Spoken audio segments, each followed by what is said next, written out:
sommes venus ce matin dire merci au président du FASO et l'encourager. Donc deux objectifs pour cette rencontre. Lui dire merci pourquoi?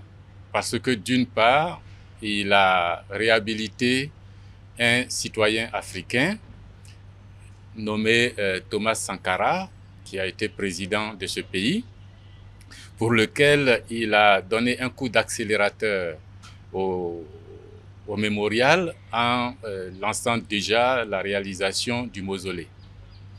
Ce mausolée a été inauguré et nous sommes venus lui dire merci parce que nous avons été conviés et d'Afrique du Sud et du Ghana et d'Europe et du Congo, du Tchad, du Niger et du Mali et bien d'autres pays pour venir participer à cette inauguration. Nous lui avons dit merci aussi au nom des Africains qui ont beaucoup de respect et d'admiration pour le président Jerry Rawlings, le défunt président Jerry Rawlings, qui, par le biais du président du FASO, désormais donne son nom à une des rues de Ouagadougou. Et la famille de Rawlings, ses enfants et tous ses amis étaient là. Nous sommes venus lui dire aussi merci pour la décoration offerte à plusieurs d'entre nous qui mènent ce combat sur le continent africain et ailleurs.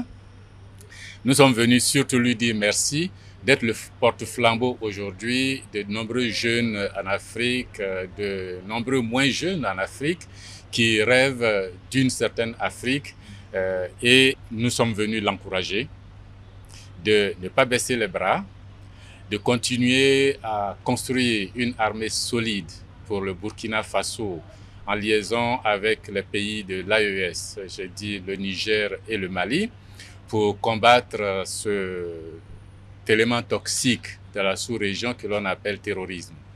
Nous sommes venus l'encourager, non seulement à renforcer cette armée burkinabé et les armées de l'AES, mais à continuer à travailler pour le développement du Burkina, à continuer à orienter les investissements vers les besoins cruciaux de la population du Burkina.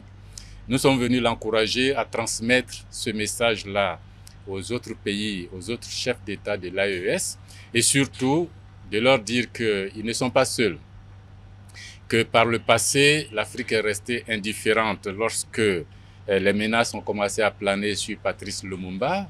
Nous regrettons aujourd'hui.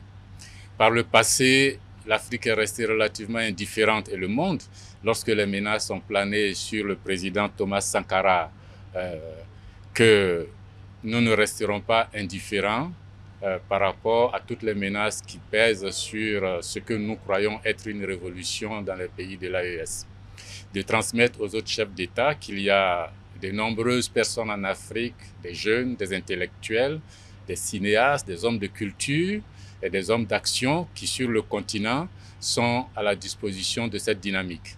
Qu'à tout moment, en cas de besoin, en cas de nécessité, qu'ils n'hésitent pas, lui, le président du FASO et ceux du Burkina, du Mali et du Niger, à faire appel à l'intelligentsia du monde, d'Afrique, de la diaspora, pour aider chacun en ce qu'il sait faire, pour faire avancer cette dynamique.